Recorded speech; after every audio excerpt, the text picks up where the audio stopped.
Welcome to morning మన్నా. నేటి వాక్య దర్శనం కొరకు ద్వితీయోపదేశకాండం 2వ అధ్యాయం 7వ వచనం. నీ దేవుడైన యెహోవా నీకు తోడై ఉన్నాడు, నీకేమీ తక్కువ కాదు. మరొకసారి ఈ చివరి మాటల్లో నుండి మనం దేవుని వాక్యాన్ని 4 ప్రాముఖ్యమైన విషయాలతో గ్రహించాలి. Number 1, it is a support, మద్దతు.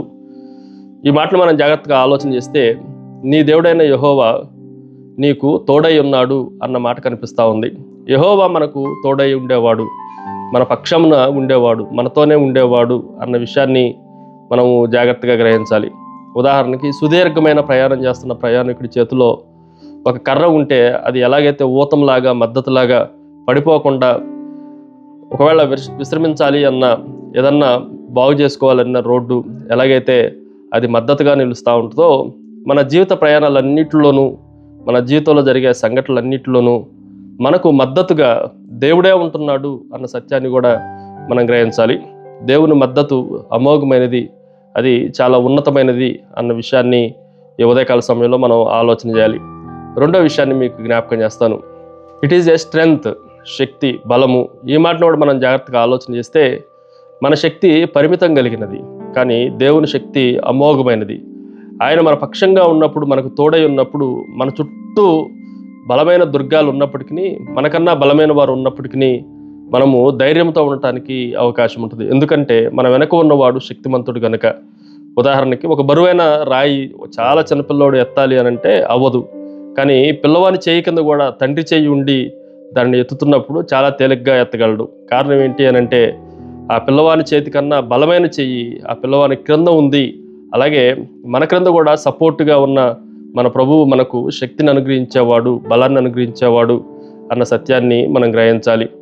Number 3, it is a supply, సరఫరా. ఈ మాటను కూడా మనం జాగ్రత్తగా ఆలోచన చేస్తే మీకు ఏమీ తక్కువ కాదు అని రాయబడతా ఉంది. దేవుడిచ్చే వనరులు కానీ, దేవుడు మనకు అనుగ్రహించే సదుపాయాలు కానీ, దేవుడు మనకు అనుగ్రహిస్తున్న ధాన్యము, ధనమే కానీ ఏది మనకు తక్కువ కాకుండా ఆయన ఇవ్వగలిగిన వాడు, ఏది కొదువు లేకుండా ఇవ్వగలిగిన వాడు, వనరులన్నింటినీ సమకూర్చగలిగిన వాడు అన్న విషయాన్ని కూడా మనం జాగ్రత్తగా ఆలోచన చేయాలి. ఉదాహరణకి తల్లి ప్లేట్లో పిల్లలకి భోజనం పెట్టినప్పుడు ఏది తక్కువ కాకుండా అన్నిటినీ తృప్తిగా తినడానికి కావాల్సిన వాటిలన్నింటినీ సమకూరుస్తుంది. అలాగే మన దేవుడు కూడా మన జీవితాల్లో ఉన్నాడు అన్న విషయాన్ని గ్రహించాలి. Finally it is a satisfaction, సంతృప్తి. ఈ మాటను కూడా మనం జాగ్రత్తగా ఆలోచన చేస్తే దేవుడిచ్చిన ఈ మద్దతుతో, దేవుడు మన పక్షంగా ఉండి కొదువేమి లేకుండా తక్కువేమి చేయకుండా చేస్తున్న దాన్ని బట్టి దేవుడు దైవికమైన సంతృప్తిని మానవులకు అనుగ్రహించేవాడు. కానీ మానవుడు అసంతృప్తిగానే ఉంటున్నాడు, కానీ దేవుని సన్నిధిలోనే మనకు తృప్తి ఉంది అన్న విషయాన్ని గ్రహించాలి. దేవుడు మనకిచ్చిన వస్తువుల్లో ఎప్పుడు మనకి సంతృప్తి ఉండదు, కానీ దేవుని సన్నిధిలోనే, దేవునిలోనే తృప్తి పొందినప్పుడు వస్తువుల మీద మనకు మక్కువ తక్కువద్ది.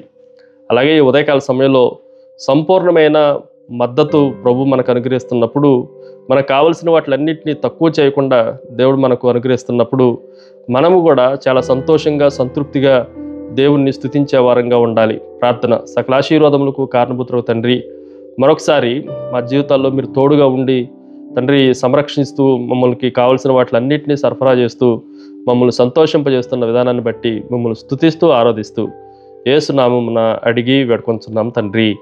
ఆమెన్. God bless you.